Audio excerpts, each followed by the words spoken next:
ವಸ್ತುನಿಷ್ಠತೆ, ವಿಶ್ವಾಸಾರ್ಹತೆ, ನಿಖರತೆಗಾಗಿ ನೋಡ್ತಾ ಇರಿ ನ್ಯೂಸ್ ಪುತ್ತೂರು, ಜನಮನದ ಪ್ರತಿಧ್ವನಿ. ಶುಭ ಸಂಜೆ. ನಾನು ಶ್ರೀಮಾ. ಇಂದಿನ ಮುಖ್ಯಾಂಶಗಳು: ದಿನಸಿ ಅಂಗಡಿಯಲ್ಲಿ ಬೆಂಕಿ ಅವಘಡ, ಸ್ಥಳೀಯರ ಕಾರ್ಯಾಚರಣೆಯಿಂದ ತಪ್ಪಿದ ಭಾರೀ ದುರಂತ. ಅಂಗಡಿಯೊಂದರಲ್ಲಿ ಬೆಂಕಿ ಅನಾಹುತ ಸಂಭವಿಸಿ ಸ್ಥಳೀಯರ ಸಹಕಾರದಿಂದ ಬೆಂಕಿ ನಂದಿಸುವಲ್ಲಿ ಯಶಸ್ವಿಯಾಗಿ ಹೆಚ್ಚಿನ ಅನಾಹುತ ತಪ್ಪಿದ ಘಟನೆ ವಿಟ್ಲದ 4 ಮಾರ್ಗ ಜಂಕ್ಷನ್ನಲ್ಲಿರುವ ಅಂಗಡಿಯಲ್ಲಿ ಸಂಭವಿಸಿದೆ. ವಿಟ್ಲ ಮಂಗಳೂರು ರಸ್ತೆಯಲ್ಲಿರುವ ನೆತ್ರಕೆರೆ ನಿವಾಸಿ ಮಹೇಶ್ ಭಟ್ ಅವರಿಗೆ ಸೇರಿದ ನೆತ್ರಕೆರೆ ಜನರಲ್ ಸ್ಟೋರ್ನಲ್ಲಿ ಈ ಘಟನೆ ಸಂಭವಿಸಿದ್ದು, ರಾತ್ರಿ ವೇಳೆ ಅಂಗಡಿ ಮಾಲಕ ಬಂದ್ ಮಾಡಿ ತೆರಳಿದ್ದರು.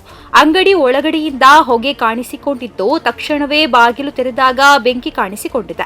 ಸ್ಥಳೀಯ ಕಿಟ್ಕ್ಯಾಟ್ ಪೆಟ್ ಶಾಪ್ ಅಂಗಡಿ ಮಾಲಕ ಇಸ್ಮಾಯಿಲ್ ಒಕ್ಕಿತ್ತೂರು ಅವರು ತನ್ನ ಅಂಗಡಿಯಲ್ಲಿದ್ದ ಫೈರ್ ಗ್ಯಾಸ್ ಮೂಲಕ ಬೆಂಕಿ ನಂದಿಸಿದ್ದಾರೆ.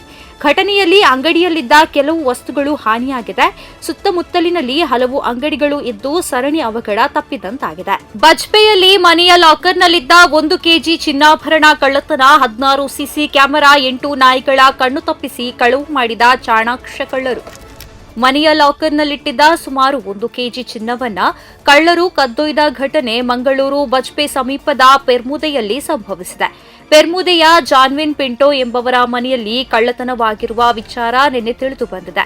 ಜಾನ್ವಿನ್ ಪಿಂಟೋ ಮತ್ತು ಅವರ ಪುತ್ರ ಪ್ರವೀಣ್ ಪಿಂಟೋ ಕುವೈಟ್ನಲ್ಲಿದ್ದಾರೆ. ಮನೆಗೆ ಬೀಗ ಹಾಕಿದ್ದು, ಮನೆಯ ಸುತ್ತ 16 ಸಿಸಿ ಕ್ಯಾಮೆರಾ ಅಳವಡಿಸಿದ್ದಾರೆ.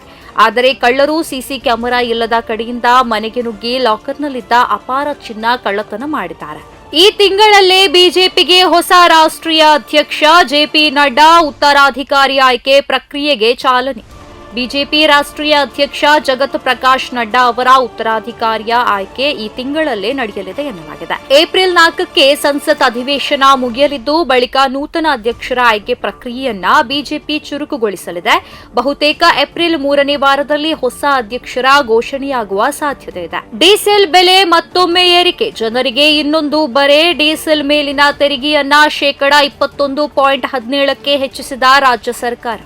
ರಾಜ್ಯ ಸರ್ಕಾರ ಡೀಸೆಲ್ ಮೇಲಿನ ತೆರಿಗೆಯನ್ನ %2.73ರಷ್ಟು ಹೆಚ್ಚಳ ಮಾಡಿ ತಕ್ಷಣದಿಂದಲೇ ಜಾರಿಗೆ ಬರುವಂತೆ ಆದೇಶ ಹೊರಡಿಸಿದೆ. ಇದರಿಂದ ಡೀಸೆಲ್ ಬೆಲೆ ಲೀಟರ್ಗೆ ₹2 ಹೆಚ್ಚಾಗಲಿದೆ. ಮಧ್ಯರಾತ್ರಿಯಿಂದಲೇ ಪರಿಷ್ಕೃತ ದರ ಜಾರಿಯಾಗಿದೆ. ಈ ಹಿಂದೆ %18.44ರಷ್ಟು ಇದ್ದ ತೆರಿಗೆ %21.17ಕ್ಕೆ ಏರಿಕೆಯಾಗಿದೆ. ಹಾಲು, ಮೊಸರು ಮತ್ತು ವಿದ್ಯುತ್ ಸಹಿತ ಹಲವು ದರ ಏರಿಕೆ ನಿನ್ನೆಯಿಂದ ಜಾರಿಗೆ ಬಂದಿದ್ದು, ಇದರ ಬೆನ್ನಿಗೆ ದಿಢೀರ್ ಎಂದು ಡೀಸೆಲ್ ಬೆಲೆ ಏರಿಕೆಯ ಆದೇಶ ಹೊರಬಿದ್ದಿದೆ. ಪ್ರತಿದಿನದ ಸುದ್ದಿಗಳಿಗಾಗಿ ನೋಡ್ತಾ ಇರಿ ನ್ಯೂಸ್ ಪುತ್ತೂರು, ಜನಮನದ ಪ್ರತಿಧ್ವನಿ. ಧನ್ಯವಾದಗಳು. ವಸ್ತುನಿಷ್ಠತೆ, ವಿಶ್ವಾಸಾರ್ಹತೆ, ನಿಖರತೆಗಾಗಿ ನೋಡ್ತಾ ಇರಿ ನ್ಯೂಸ್ ಪುತ್ತೂರು, ಜನಮನದ ಪ್ರತಿಧ್ವನಿ.